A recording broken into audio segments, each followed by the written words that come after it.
ನಮಸ್ಕಾರ friends, railway department ಒಂದು ಹೊಸ ವೇಕೆನ್ಸಿ ಹೊಡಿಸಿದೆ ನೋಡಿ ಫ್ರೆಂಡ್ಸ್. ಪೋಸ್ಟ್ ನೇಮ್ ಅಂದ್ಬಿಟ್ಟು RRB ಗ್ರೂಪ್ ಡಿ ಅಂತ ನೋಡಿ ಫ್ರೆಂಡ್ಸ್. ಇದರಲ್ಲಿ ಟೋಟಲ್ ಪೋಸ್ಟ್ ಎಷ್ಟಿದೆ, ಸ್ಯಾಲ್ರಿ ಎಷ್ಟಿದೆ, ಕ್ವಾಲಿಫಿಕೇಷನ್ ಏನಿದೆ, ಏಜ್ ಲಿಮಿಟ್ ಎಷ್ಟಿದೆ, ಅಪ್ಲಿಕೇಶನ್ ಹಾಕೋದಕ್ಕೆ ಸ್ಟಾರ್ಟ್ ಡೇಟ್ ಏನು, ಇದೊಂಥರ ಅಪ್ಲಿಕೇಶನ್ ಹಾಕೋದಕ್ಕೆ ಲಾಸ್ಟ್ ಡೇಟ್ ಏನು, ನಿಮಗೆ ಅಪ್ಲಿಕೇಶನ್ ಫೀಸ್ ಎಷ್ಟಿರುತ್ತೆ, ಮತ್ತು ನೀವು ಯಾವ ರೀತಿ ಅಂದರೆ ಅಪ್ಲಿಕೇಶನ್ ಸೆಲೆಕ್ಷನ್ ಪ್ರೊಸೆಸ್ ಯಾವ ರೀತಿ ಇರುತ್ತೆ, ನೀವು ಅಪ್ಲಿಕೇಶನ್ ಯಾವ ರೀತಿ ಹಾಕಬೇಕು, ನಾನು ಎಲ್ಲವನ್ನು ಈ ಒಂದು ವಿಡಿಯೋದಲ್ಲಿ ನಿಮಗೆ ಸ್ಟೆಪ್ ಬೈ ಸ್ಟೆಪ್ ತಿಳಿಸ್ತೀನಿ ನೋಡಿ ಫ್ರೆಂಡ್ಸ್. ಮೊದಲೇದಾಗಿ ನಾನು ನಿಮಗೆ ನೋಟಿಫಿಕೇಶನ್ ಬಗ್ಗೆ ಶಾರ್ಟಾಗಿ ತಿಳಿಸ್ತೀನಿ. ಅದಾದ ನಂತರ ನಾನು ನಿಮಗೆ ಯಾವ ರೀತಿ ಅಪ್ಲೈ ಮಾಡಬೇಕು ಎಲ್ಲವೂ ಕೂಡ ಈ ಒಂದು ವಿಡಿಯೋದಲ್ಲಿ ನಿಮಗೆ ತಿಳಿಸ್ತೀನಿ, ಬನ್ನಿ. ಇಲ್ಲಿ ನೋಡಿ ಫ್ರೆಂಡ್ಸ್, ಆರ್ಗನೈಸೇಷನ್ ನೇಮ್ ಬಂದುಬಿಟ್ಟು ರೈಲ್ವೆ ರಿಕ್ರೂಟ್ಮೆಂಟ್ ಬೋರ್ಡ್ ಅಂದರೆ RRB. ಪೋಸ್ಟ್ ನೇಮ್ ನೋಡಿ ಫ್ರೆಂಡ್ಸ್ ಗ್ರೂಪ್ ಡಿ ಅಂತ. ನಂಬರ್ ಆಫ್ ವೇಕೆನ್ಸಿ ನೋಡಿ ಫ್ರೆಂಡ್ಸ್ 22,195 ಪೋಸ್ಟ್ಗಳಿದೆ. ಅಡ್ವರ್ಟೈಸ್ ನಂಬರ್ ನೋಡಿ ಫ್ರೆಂಡ್ಸ್ 9/25 ಇದೆ. ಇದಂತರ ನೋಡಿ ಫ್ರೆಂಡ್ಸ್ ಲೊಕೇಶನ್ ಆಲ್ ಇಂಡಿಯಾ ಇದೆ. ಇದಂತರ ಸ್ಯಾಲ್ರಿ ನೋಡಿ ಫ್ರೆಂಡ್ಸ್ ನಿಮಗೆ 12,000 ರೂಪಾಯಿ ಸ್ಯಾಲ್ರಿ ಇರುತ್ತೆ. ಅಪ್ಲಿಕೇಶನ್ ಲಾಸ್ಟ್ ಡೇಟ್ ನೋಡಿ ಫ್ರೆಂಡ್ಸ್ 2/3/2026. ಅಪ್ಲೈ ಮೋಡ್ ನೋಡಿ ಫ್ರೆಂಡ್ಸ್ ಆನ್ಲೈನ್ ಮುಖಾಂತರ ಇರುತ್ತೆ. ಅಫಿಷಿಯಲ್ ವೆಬ್ಸೈಟ್ @RRB_apply.gov.in ಅಂತ ಇದೆ. ಇದಂತ ನೋಡಿ ಫ್ರೆಂಡ್ಸ್ ನಿಮಗೆ start date for apply online 31/1/2026. ಅಂದರೆ ನಿಮಗೆ ಅಪ್ಲಿಕೇಶನ್ ಆಲ್ರೆಡಿ ಸ್ಟಾರ್ಟ್ ಆಗೋಗಿದೆ. 31/1/2026 ಸ್ಟಾರ್ಟ್ ಆಗಿದೆ. Last date for apply online 2/3/2026. ಅಂದರೆ ನಿಮಗೆ 2/3/2026 ತನಕ ನಿಮಗೆ ಅಪ್ಲಿಕೇಶನ್ ಹಾಕೋದಕ್ಕೆ ಅವಕಾಶ ಇದೆ. ಇದಂತ ನೋಡಿ ಫ್ರೆಂಡ್ಸ್ ನಿಮಗೆ ಅಪ್ಲಿಕೇಶನ್ ಫೀಸ್ ಬಗ್ಗೆ ಇದೆ. ಇಲ್ಲಿ ನೋಡ್ಬೋದು ಫ್ರೆಂಡ್ಸ್ ನೀವು. ಅಂದರೆ ನಿಮಗೆ ಒಂದು ಜನರಲ್ OBC ಮತ್ತು EWS ದವರಿಗೆ 500 ರೂಪಾಯಿ ಫೀಸ್ ಇರುತ್ತೆ. SC/ST ದವರಿಗೆ 250 ರೂಪಾಯಿ ಫೀಸ್ ಇರುತ್ತೆ. ಪೇಮೆಂಟ್ ಮೋಡ ಆನ್ಲೈನ್ ಮುಖಾಂತರ ನೀವು ಪೇ ಮಾಡಬೇಕು.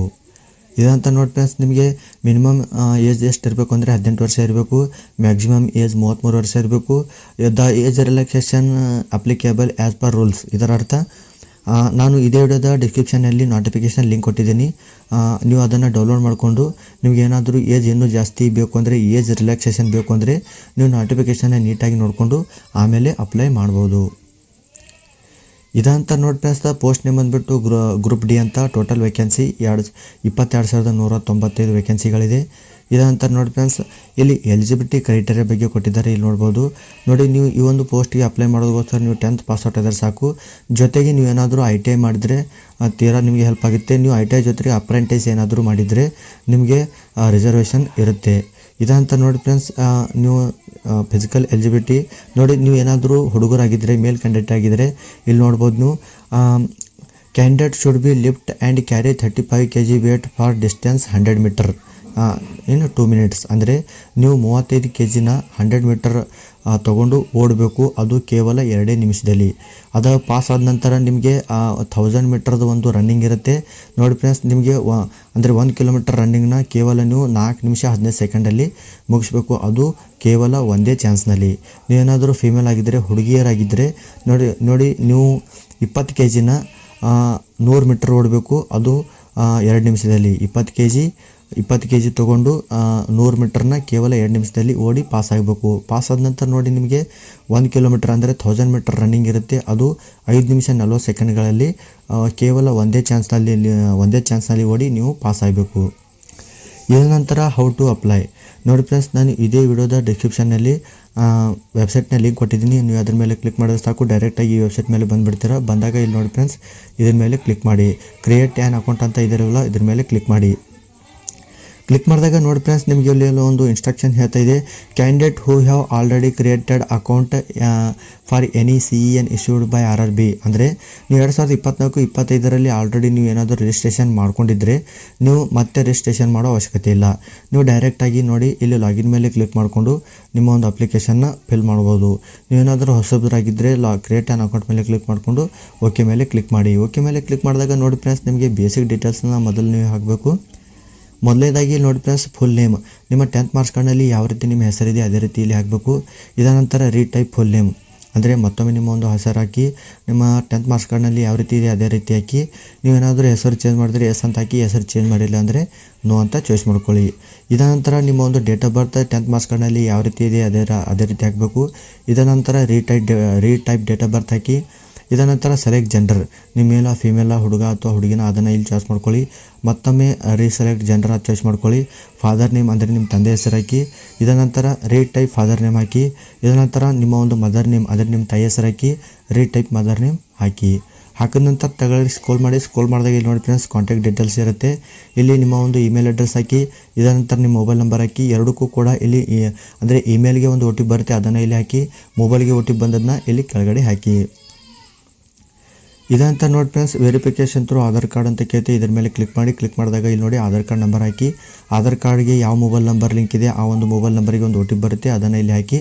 ಹಾಕಿದ ನಂತರ ವೆರಿಫೈ ಮೇಲೆ ಕ್ಲಿಕ್ ಮಾಡಿಕೊಂಡು ಆಗಿ ಮೇಲೆ ಕ್ಲಿಕ್ ಮಾಡಿದಾಗ ಕೆಳಗಡೆ ಸ್ಕ್ರೋಲ್ ಮಾಡಿ. ಇಲ್ಲಿ ನೋಡಿ ಫ್ರೆಂಡ್ಸ್ ಕ್ರಿಯೇಟ್ ಯುವರ್ ಪಾಸ್ವರ್ಡ್ ಅಂದರೆ ಇಲ್ಲಿ ನೀವು ಒಂದು ಪಾಸ್ವರ್ಡ್ನ ಕ್ರಿಯೇಟ್ ಮಾಡ್ಕೋಬೇಕು. ಯಾವ ರೀತಿ ಅಂದರೆ ಫಾರ್ ಎಕ್ಸಾಂಪಲ್ ನಿಮ್ಮ ಹೆಸರು ರವಿ ಅಂತ ಅಂದ್ಕೊಳ್ಳಿ. ಇಲ್ಲಿ ನೋಡಿ ರವಿ @123 ನಿಮ್ಮ ಹೆಸರು ಆಕಾಶ್ ಏನಿದ್ರು ಇದ್ದರೆ ಇದನ್ನು ರಿಮೂವ್ ಮಾಡಿ ಇಲ್ಲಿ ಆಕಾಶ್ ಅಂತ ಬರೆದು ಮುಂದೆ @123 ನೀವು ರೀತಿ ಚಾಯ್ಸ್ ಮಾಡ್ಕೋಬೋದು. ಇದಂತರ ಐ ಆಮ್ ನಾಟ್ ರೋಬೋಟ್ ಮೇಲೆ ಕ್ಲಿಕ್ ಮಾಡಿಕೊಂಡು ಪ್ರಿವ್ಯೂ ಆ್ಯಂಡ್ ವೆರಿಫೈ ಮೇಲೆ ಕ್ಲಿಕ್ ಮಾಡ್ಕೊಳ್ಳಿ. ಇದಂತ ನೋಡಿ ಫ್ರೆಂಡ್ಸ್ ನಿಮ್ಮ ಒಂದು ಅಪ್ಲಿಕೇಶನ್ ರಿಜಿಸ್ಟ್ರೇಷನ್ ಕಂಪ್ಲೀಟ್ ಆಗುತ್ತೆ. ಕಂಪ್ಲೀಟ್ ಆದಾಗ ಇಲ್ಲಿ ನೋಡಿ ಮತ್ತೆ ನೀವು ವೆಬ್ಸೈಟಿಗೆ ಬಂದು ಲಾಗಿನ್ ವಿತ್ ಆಧಾರ್ ಮೇಲೆ ಕ್ಲಿಕ್ ಮಾಡಿ. ಲಾಗಿನ್ ವಿತ್ ಆಧಾರ್ ಮೇಲೆ ಕ್ಲಿಕ್ ಮಾಡಿದಾಗ ಇಲ್ಲಿ ನೋಡಿ ನಿಮ್ಮ ಮೊಬೈಲ್ ನಂಬರ್ ಅಥವಾ ಇಮೇಲ್ ID ಇಲ್ಲಿ ಹಾಕಿದ ನಂತರ ಕೆಳಗಡೆ ನಿಮ್ಮ ಒಂದು ಪಾಸ್ವರ್ಡ್ ನಾನು ಜಸ್ಟ್ ಈಗ ತಾನೇ ಹೇಳಿದೆ ಪಾಸ್ವರ್ಡ್ನ ಯಾವ ರೀತಿ ಕ್ರಿಯೇಟ್ ಮಾಡ್ಕೋಬೇಕು ಅಂತ. ರವಿ @124 ಅಂತ ಆ ಒಂದು ಪಾಸ್ವರ್ಡ್ ಅದನ್ನಲ್ಲ ನೀವು ಯಾವ ಪಾಸ್ವರ್ಡ್ ಕ್ರಿಯೇಟ್ ಮಾಡ್ಕೊಂಡಿದ್ರೆ ಅದನ್ನು ಇಲ್ಲಿ ನೀವು ಹಾಕಿ ಐ ಆಮ್ ನಾಟ್ ರೋಬೋಟ್ ಮೇಲೆ ಕ್ಲಿಕ್ ಮಾಡಿಕೊಂಡು ಲಾಗಿನ್ ಮೇಲೆ ಕ್ಲಿಕ್ ಮಾಡ್ಕೊಳ್ಳಿ. ನಂತರ ನೋಡಿ ಫ್ರೆಂಡ್ಸ್ ನಿಮ್ಮ ಒಂದು ಮೊಬೈಲ್ ನಂಬರಿಗೆ ಒಂದು OTP ಬರುತ್ತೆ, ಆ ಒಂದು OTPನ ಇಲ್ಲಿ ಹಾಕಿ ಲಾಗಿನ್ ಮೇಲೆ ಕ್ಲಿಕ್ ಮಾಡ್ಕೊಳ್ಳಿ. ನಂತರ ನೋಡಿ ಫ್ರೆಂಡ್ಸ್ ಇಲ್ಲಿ ಆನ್ಲೈನ್ ಅಪ್ಲಿಕೇಶನ್ ಅಂತ ಬರುತ್ತೆ. ಇಲ್ಲಿ ನೋಡಿ ಇದ್ರ ಮೇಲೆ ಕ್ಲಿಕ್ ಮಾಡಿ. ಇದರ ಮೇಲೆ ಕ್ಲಿಕ್ ಮಾಡಿದಾಗ ಇಲ್ಲಿ ನೋಡಿ select the RRB for which you wish to apply ಅಂತ ಇದೆಯಲ್ವ, ಇದ್ರ ಮೇಲೆ ಕ್ಲಿಕ್ ಮಾಡಿ. ಕ್ಲಿಕ್ ಮಾಡಿದಾಗ ಇಲ್ಲಿ ನೋಡ್ಬೋದು ಫ್ರೆಂಡ್ಸ್ ಇಲ್ಲಿ ಬೆಂಗಳೂರು ಅಂತ ಇದೆ. ಬೆಂಗಳೂರನ್ನ ನೀವು ಚಾಯ್ಸ್ ಮಾಡ್ಕೋಬೋದು ಅಥವಾ ಬೇರೆ ಸಿಟೀಸ್ಗೆ ನಾನು ಅಪ್ಲೈ ಮಾಡ್ತೀನಿ ಅಂದರೆ ಬೇರೆ ಸಿಟೀಸ್ನ ಇಲ್ಲಿ ನೀವು ಚಾಯ್ಸ್ ಮಾಡ್ಕೋಬೋದು. ಚಾಯ್ಸ್ ಮಾಡ್ಕೊಂಡಾಗ ನೋಡಿ ಫ್ರೆಂಡ್ಸ್ ಇದಂತ ನೋಡಿ ಫ್ರೆಂಡ್ಸ್ ಇಲ್ಲಿ ಐ ಅಗ್ರಿ ಮೇಲೆ ಕ್ಲಿಕ್ ಮಾಡಿಕೊಂಡು ಇಲ್ಲಿ ನೆಕ್ಸ್ಟ್ ಮೇಲೆ ಕ್ಲಿಕ್ ಮಾಡ್ಕೊಳ್ಳಿ. ನೆಕ್ಸ್ಟ್ ಮೇಲೆ ಕ್ಲಿಕ್ ಮಾಡ್ಕೊಂಡಾಗ ಇಲ್ಲಿ ನೋಡಿ ಫ್ರೆಂಡ್ಸ್ ಕಮ್ಯುನಿಟಿ ಅಂತ ಇದೆಯಲ್ವ ಇದ್ರ ಮೇಲೆ ಕ್ಲಿಕ್ ಮಾಡಿ. ಕ್ಲಿಕ್ ಮಾಡಿದಾಗ ಇಲ್ಲಿ ನೋಡಿ ಫ್ರೆಂಡ್ಸ್ ಇಲ್ಲಿ ನಿಮ್ಮ ಒಂದು ಕಾಸ್ಟ್ನ ಸರ್ಟಿಫಿಕೇಟ್ ಅಂದರೆ ನಿಮ್ಮ ಯಾವ ಕಾಸ್ಟ್ದಿಂದ ಬರ್ತೀರೋ ಅದನ್ನು ಇಲ್ಲಿ ಚಾಯ್ಸ್ ಮಾಡ್ಕೋಬೇಕು. SC ST OBC ಜನರಲ್ ಯಾವುದು ಬರ್ತೀರೋ ಅದನ್ನು ಇಲ್ಲಿ ಚಾಯ್ಸ್ ಮಾಡ್ಕೊಳ್ಳಿ. ಚಾಯ್ಸ್ ಮಾಡ್ಕೊಂಡಾಗ ಇಲ್ಲಿ ನೋಡಿ ನಿಮ್ಮ ಒಂದು ಕಾಸ್ಟ್ ಸರ್ಟಿಫಿಕೇಟ್ ನಂಬರ್ನ ಇಲ್ಲಿ ಹಾಕಬೇಕು. ಇದಾದ ನಂತರ ಕಾಸ್ಟ್ ಸರ್ಟಿಫಿಕೇಟ್ ಯಾರು ಕೊಟ್ಟಿದ್ದಾರೆ ಅದರ ಮೇಲೆ ಇರುತ್ತೆ, ಕಾಸ್ಟ್ ಸರ್ಟಿಫಿಕೇಟ್ ಮೇಲೆ ಅದನ್ನು ನೀವು ಇಲ್ಲಿ ಹಾಕಬೇಕು. ಇದಾದ ನಂತರ ಇಶ್ಯೂ ಸ್ಟೇಟ್ ಕರ್ನಾಟಕ ಅಂತ ಚಾಯ್ಸ್ ಮಾಡ್ಕೊಳ್ಳಿ. ಸರ್ಟಿಫಿಕೇಟ್ ಡೇಟ್ ಆಫ್ ಇಶ್ಯೂ ಅಂದರೆ ನಿಮಗೆ ಯಾವಾಗ ಆ ಒಂದು ಸರ್ಟಿಫಿಕೇಟ್ನ ಕೊಟ್ಟಿದ್ದಾರೆ ಅದನ್ನು ನೀವು ಇಲ್ಲಿ ಹಾಕಬೇಕು. ಅಲ್ಲಿ ನಿಮ್ಮ ಸರ್ಟಿಫಿಕೇಟ್ ಮೇಲೆ ಡೇಟ್ ಇರುತ್ತೆ ಯಾವಾಗ ಕೊಟ್ಟಿದ್ದಾರೆ ಅನ್ನೋದು ಅದನ್ನು ನೀವು ಇಲ್ಲಿ ನೋಡಿ ಹಾಕಬೇಕು. ಇದಂತ ನೋಡಿ do you wish to avail free rail travel pass for the exam ಅಂತ ಕೇಳ್ತಿದೆ. ಇಲ್ಲಿ ಎಸ್ ಅಂತ ಚಾಯ್ಸ್ ಮಾಡ್ಕೊಳ್ಳಿ. ಇದಂತ ನೋಡಿ ಫ್ರೆಂಡ್ಸ್ ಇಲ್ಲಿ ನಿಮ್ಮ ಒಂದು ನಿಯರೆಸ್ಟ್ ಪೊಲೀಸ್ ಸ್ಟೇಷನ್ ಯಾವುದಿದೆ ಅದ ಒಂದು ಹತ್ತಿರದ ಪೊಲೀಸ್ ಸ್ಟೇಷನ್ನ ಹೆಸರು ಹಾಕಿ ಅದಾನಂತ ನೋಡಿ upload your valid caste certificate ಅಂದರೆ ನಿಮ್ಮ ಒಂದು ಕಾಸ್ಟ್ ಸರ್ಟಿಫಿಕೇಟ್ ಏನಿದೆ ಅದನ್ನು ನೀವು ಇಲ್ಲಿ ಅಪ್ಲೋಡ್ ಮಾಡಬೇಕು. ಅದು ಯಾವ ರೀತಿ ಅಂದರೆ ಇಲ್ಲಿ ನೋಡಿ ಫ್ರೆಂಡ್ಸ್ 4 ಅಂದರೆ 400 KB ಒಳಗಡೆ ಇರಬೇಕು. ಅದು PDF ಫಾರ್ಮೆಟಲ್ಲಿ ಇರಬೇಕು. ನೋಡಿ ಫ್ರೆಂಡ್ಸ್ ನಿಮ್ಗೆ ಏನಾದರೂ PDF ಫಾರ್ಮೆಟ್ ಮಾಡೋಕ್ಕೆ ಬರ್ತಾ ಇಲ್ಲ ಅಂದರೆ ನಾನು ನಿಮಗೆ ಹೇಳ್ತೀನಿ ಯಾವ ಒಂದು ಆ್ಯಪ್ದಲ್ಲಿ PDF ಮಾಡ್ಕೋಬೇಕು ಅಂತ. ಜೊತೆಗೆ ನಿಮ್ಮ ಒಂದು ಸಿಗ್ನೇಚರ್ ಕಾರ್ಡ್ ರೀಸೈಜ್ ಯಾವ ರೀತಿ ಮಾಡ್ಕೋಬೇಕು ಅದ್ರ ಬಗ್ಗೆಯೂ ನಾನು ನಿಮಗೆ ಹೇಳ್ತೀನಿ. ಸೊ ಒಂದು ಸ್ವಲ್ಪ ವೇಟ್ ಮಾಡೋದಂತ ನಾನು ನಿಮಗೆ ಮುಂದೆ ಹೇಳ್ತೀನಿ ಯಾವ ರೀತಿ ಅಂತ. ನೆಕ್ಸ್ಟ್ ಇಲ್ಲಿ ನೋಡಿ ಫ್ರೆಂಡ್ಸ್ ಇಲ್ಲಿ ನೀವು ನಿಮ್ಮ ಒಂದು ಪೋಸ್ಟಲ್ ಅಡ್ರೆಸ್ ಹಾಕಬೇಕು. ಇಲ್ಲಿ ನಿಮ್ಮ ಸ್ಟೇಟ್ ಅಂದರೆ ರಾಜ್ಯನ ಚಾಯ್ಸ್ ಮಾಡ್ಕೊಳ್ಳಿ, ಡಿಸ್ಟ್ರಿಕ್ಟ್ ಚಾಯ್ಸ್ ಮಾಡ್ಕೊಳ್ಳಿ, ಅಡ್ರೆಸ್ ನಿಮ್ಮ ಊರಿನ ಹೆಸರು ಹಾಕಿ, ಇಲ್ಲಿ ಪಿನ್ ಕೋಡ್ ನಂಬರ್ ಹಾಕಿ, ನಿಮ್ಮ ತಾಲೂಕು ಹೆಸರು ಹಾಕಿ. ಇದಂತರ ನಿಮ್ಮ ಏನಾದರೂ ಅಡ್ರೆಸ್ ಒಂದೇ ಆಗಿದ್ದರೆ ಸೇಮ್ ಆಗಿದ್ದರೆ ಒಂದಕ್ಕಿಂತ ಜಾಸ್ತಿ ಇಲ್ಲ ಅಂದರೆ ಇಲ್ಲಿ ಸೇಮ್ ಅಡ್ರೆಸ್ ಮೇಲೆ ಕ್ಲಿಕ್ ಮಾಡಿದ್ರೆ ಸಾಕು, ಇದು ಆಟೋಮೆಟಿಕ್ಲಿ ನಿಮ್ಮ ಒಂದು ಅಡ್ರೆಸ್ ಏನಿದೆ ಅದು ಫಿಲ್ ಆಗಿ ಹೋಗುತ್ತೆ. ಇದಂತ ನೋಡಿ ಫ್ರೆಂಡ್ಸ್ ಇಲ್ಲಿ ಸೇವ್ ನೆಕ್ಸ್ಟ್ ಮೇಲೆ ಕ್ಲಿಕ್ ಮಾಡ್ಕೊಳ್ಳಿ. ಕ್ಲಿಕ್ ಮಾಡಿದಾಗ ಇಲ್ಲಿ ನೋಡಿ ಫ್ರೆಂಡ್ಸ್ ಎಕ್ಸ್ ಸರ್ವಿಸ್ ಮ್ಯಾನ್ ಬಗ್ಗೆ ಡೀಟೇಲ್ಸ್ ಕೇಳುತ್ತೆ. Are you an ex serviceman ಅಂತ ಕೇಳ್ತಿದೆ, ಇಲ್ಲಿ ನೋ ಅಂತ ಚಾಯ್ಸ್ ಮಾಡ್ಕೊಳ್ಳಿ. Are you a person with bench disability ಅಂತ ಕೇಳ್ತಿದೆ, ಇಲ್ಲಿ ಕೂಡ ನೋ ಅಂತ ಚಾಯ್ಸ್ ಮಾಡ್ಕೊಳ್ಳಿ. ಇದಂತ ನೋಡಿ ಫ್ರೆಂಡ್ಸ್ ಇಲ್ಲಿ ಸ್ಕ್ರೈಬ್ ಡೀಟೇಲ್ಸ್ ಅಂದರೆ ನೀವೇನಾದರೂ ಫಿಸಿಕಲಿ ಹ್ಯಾಂಡಿಕ್ಯಾಪ್ಟ್ ಆಗಿದ್ದರೆ ನೀವು ಎಕ್ಸಾಮಲ್ಲಿ ನಿಮ್ಮ ಬದಲಿಗೆ ಬೇರೆಯವರಿಗೆ ಕುಂದಿರಿಸ್ತೋದಿದ್ದರೆ ಅದರದ್ದು ಪೂರ್ವ ನೀವು ಡಾಕ್ಯುಮೆಂಟ್ಸ್ನ ರೆಡಿ ಮಾಡ್ಕೋಬೇಕು. ಇಲ್ಲ ನೀವು ಫಿಸಿಕಲಿ ಫಿಟ್ ಇದ್ದೀರಾ ಅಂದರೆ ಇಲ್ಲಿ ನೋ ಅಂತ ಚಾಯ್ಸ್ ಮಾಡ್ಕೊಳ್ಳಿ. ಇದನಂತರ ಎಕನಾಮಿಕಲಿ ಬ್ಯಾಕ್ವರ್ಡ್ ಕ್ಲಾಸಸ್ ಅಂದರೆ ನಿಮ್ಮ ಹತ್ರ ECB ಸರ್ಟಿಫಿಕೇಟ್ ಇದ್ದರೆ ಇಲ್ಲಿ ನೋಡಿ ಅದರಲ್ಲಿ ನಿಮ್ಮ ಇನ್ಕಮ್ 50,000 ರೂಪಾಯಿಗಿಂತ ಕೆಳಗಡೆ ಇರಬೇಕು. ನಿಮ್ಮ ಹತ್ರ ಏನಾದರೂ BPL ಕಾರ್ಡ್ ಇದ್ದರೆ ನಿಮ್ಮ ಹತ್ರ ECB ಸರ್ಟಿಫಿಕೇಟ್ ಇದ್ದರೆ ನೀವು ಇಲ್ಲಿ ಎಸ್ ಅಂತ ಚಾಯ್ಸ್ ಮಾಡ್ಕೊಳ್ಬೋದು. ಇಲ್ಲಾಂದರೆ ನಿಮ್ಮ ಹತ್ರ ಇಲ್ಲ ಅಂದರೆ ನೋ ಅಂತ ಚಾಯ್ಸ್ ಮಾಡ್ಕೊಳ್ಳಿ. ಇದಾದ ನಂತರ are you an employee of Indian railways ಅಂತ ಕೇಳ್ತಿದೆ, ಇಲ್ಲಿ ನೋ ಅಂತ ಚಾಯ್ಸ್ ಮಾಡ್ಕೊಳ್ಳಿ. Name of the current department organisation ಅಂತ ಇದೆ, ಇಲ್ಲಿ ನಾಟ್ ಅಪ್ಲಿಕೇಬಲ್ ಅಂತ ಚಾಯ್ಸ್ ಮಾಡ್ಕೊಳ್ಳಿ. ಇದಂತ ನೋಡಿ ಫ್ರೆಂಡ್ಸ್ ಇಲ್ಲಿ ನಿಮಗೆ ಬ್ಯಾಂಕ್ ಡೀಟೇಲ್ಸ್ ಕೇಳುತ್ತೆ. ಬ್ಯಾಂಕ್ ಡೀಟೇಲ್ಸಲ್ಲಿ refund of account holder name ನೋಡಿ ಫ್ರೆಂಡ್ಸ್, ಇಲ್ಲಿ ನಿಮ್ಮ ಒಂದು ಹೆಸರನ್ನು ಹಾಕಬೇಕು.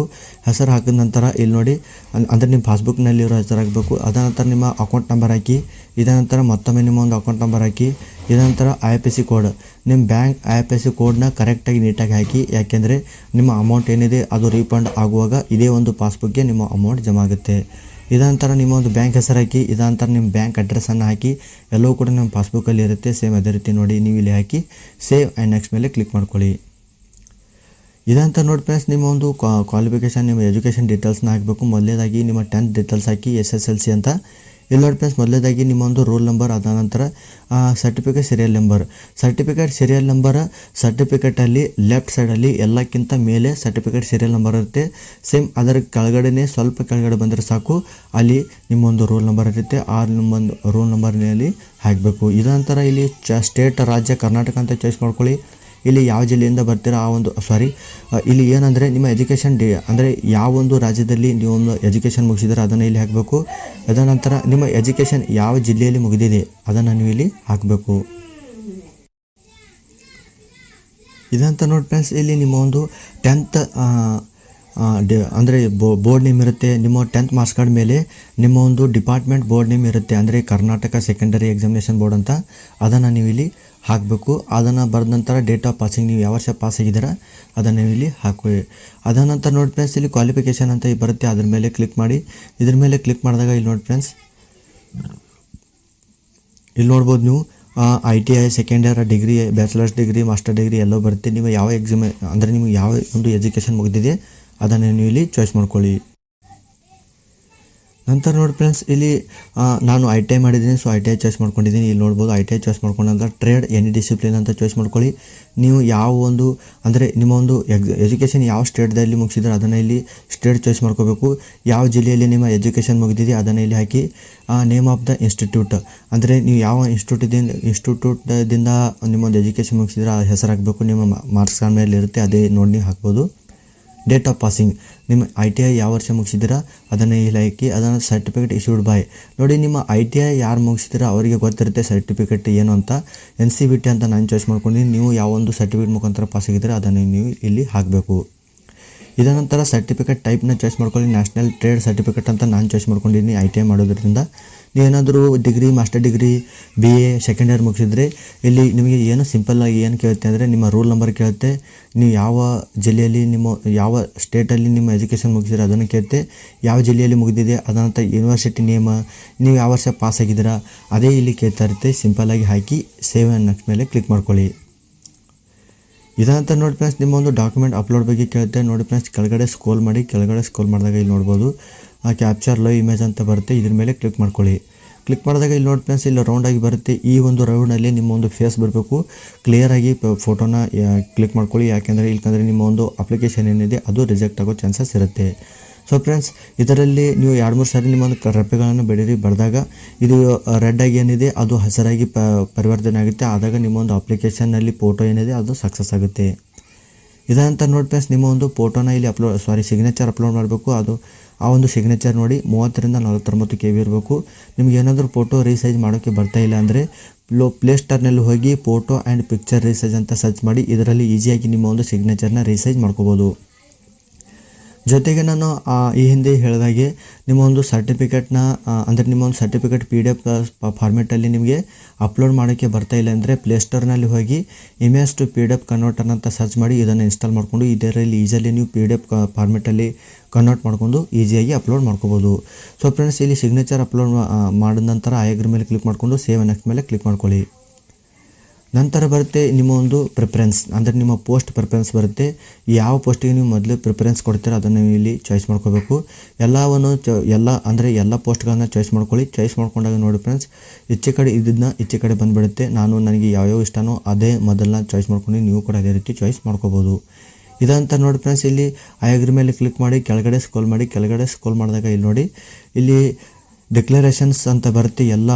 ಎಲ್ಲ ಎಷ್ಟು ಚೆಕ್ ಬಾಕ್ಸ್ ಇರುತ್ತೆ ಇದ್ರ ಮೇಲೆ ಎಲ್ಲರ ಮೇಲೆ ಕ್ಲಿಕ್ ಮಾಡಿಕೊಂಡು ನಿಮ್ಮ ಒಂದು ಊರಿನ ಹೆಸರು ಹಾಕಿ ಪ್ರಿವ್ಯೂ ಅಪ್ಲಿಕೇಶನ್ ಮೇಲೆ ಕ್ಲಿಕ್ ಮಾಡಿ. ಕ್ಲಿಕ್ ಮಾಡಿದಾಗ ಇಲ್ಲಿ ನೋಡಿ ಫ್ರೆಂಡ್ಸ್ ನಿಮಗೆ ಈ ರೀತಿ ಅಪ್ಲಿಕೇಶನ್ ಓಪನ್ ಆಗುತ್ತೆ. ಓಪನ್ ಆದಾಗ ನೀವು ಏನಾದರೂ ಅಪ್ಲಿಕೇಶನಲ್ಲಿ ಏನಾದರೂ ಮಿಸ್ಟೇಕ್ ಆಗಿದ್ದರೆ ನೀವು ಇಲ್ಲಿ ಎಡಿಟ್ ಮಾಡ್ಕೋಬೋದು. ಅಂದರೆ ನಿಮ್ಮ ಅಪ್ಲಿಕೇಶನ್ ಎಲ್ಲವೂ ಕರೆಕ್ಟ್ ಆಗಿದ್ದರೆ ನೀವು ಏನೂ ಎಡಿಟ್ ಮಾಡೋ ಅವಶ್ಯಕತೆ ಇಲ್ಲ. ಡೈರೆಕ್ಟಾಗಿ ಡಿಕ್ಲರೇಷನ್ ಚೆಕ್ ಬಾಕ್ಸ್ ಮೇಲೆ ಕ್ಲಿಕ್ ಮಾಡಿಕೊಂಡು ಅಗ್ರಿ ಮೇಲೆ ಕ್ಲಿಕ್ ಮಾಡಿದ ನಂತರ ಸಬ್ಮಿಟ್ ಮೇಲೆ ಕ್ಲಿಕ್ ಮಾಡ್ಕೊಳ್ಳಿ. ಸಬ್ಮಿಟ್ ಮೇಲೆ ಕ್ಲಿಕ್ ಮಾಡಿದಾಗ ನೋಡಿ ಫ್ರೆಂಡ್ಸ್, ನಿಮಗೆ ಪೇಮೆಂಟ್ ಬಗ್ಗೆ ಕೇಳುತ್ತೆ. ಕ್ಯಾಪ್ಚಾ ಕೋಡ್ ಹಾಕಿ ಸಬ್ಮಿಟ್ ಮೇಲೆ ಕ್ಲಿಕ್ ಮಾಡಿ. ಕ್ಲಿಕ್ ಮಾಡಿದಾಗ ಇಲ್ಲಿ ನೋಡಿ, ನೀವು ಕ್ರೆಡಿಟ್ ಕಾರ್ಡ್, ಡೆಬಿಟ್ ಕಾರ್ಡ್ ಅಥವಾ UPI ಸ್ಕ್ಯಾನರ್ ಮುಖಾಂತರ ನಿಮ್ಮೊಂದು ಅಮೌಂಟ್ನ ಪೇ ಮಾಡ್ಬೋದು. ಪೇ ಮಾಡೋಗೋಸ್ಕರ ಇಲ್ಲಿ ನೋಡಿ, ಈ ಸ್ಕ್ಯಾನರ್ನ ಸ್ಕ್ಯಾನ್ ಮಾಡಿ ನಿಮ್ಮ ಫೋನ್ಪೇಯಲ್ಲಿ ಸ್ಕ್ಯಾನ್ ಮಾಡಿದಾಗ ನಿಮ್ಮ ಒಂದು ಅಪ್ಲಿಕೇಶನ್ ಏನಿದೆ ಅದು ಕಂಪ್ಲೀಟಾಗಿ ಹೋಗುತ್ತೆ. ಕಂಪ್ಲೀಟ್ ಆದಾಗ ನಿಮ್ಮ ಅಪ್ಲಿಕೇಶನ್ ಫಾರ್ಮ್ ಏನಿದೆ ಅದನ್ನು ನೀವು ಡೌನ್ಲೋಡ್ ಮಾಡ್ಕೊಂಡು ಇಟ್ಕೋಬೋದು. ಸೊ ಫ್ರೆಂಡ್ಸ್, ಇದಾಗಿತ್ತು RRB ಗ್ರೂಪ್ ಡಿಗೆ ಯಾವ ರೀತಿ ಅಪ್ಲೈ ಮಾಡಬೇಕು ಅನ್ನೋದನ್ನು ನಾನು ನಿಮಗೆ ನೋಟಿಫಿಕೇಷನ್ ಜೊತೆಗೆ ಯಾವ ರೀತಿ ಅಪ್ಲೈ ಮಾಡಬೇಕು ಅನ್ನೋದನ್ನು ನಾನು ನಿಮಗೆ ಸ್ಟೆಪ್ ಬೈ ಸ್ಟೆಪ್ ತಿಳಿಸಿದ್ದೀನಿ. ಈ ಒಂದು ವೇಕೆನ್ಸಿ ಬಗ್ಗೆ ನಿಮ್ಮ ಫ್ರೆಂಡ್ಸಿಗೆ ಗೊತ್ತಿಲ್ಲ ಅಂದರೆ ಅವ್ರಿಗೂ ಕೂಡ ಇನ್ಫಾರ್ಮ್ ಮಾಡಿ, ಅವರು ಕೂಡ ಅಪ್ಲೈ ಮಾಡಿ.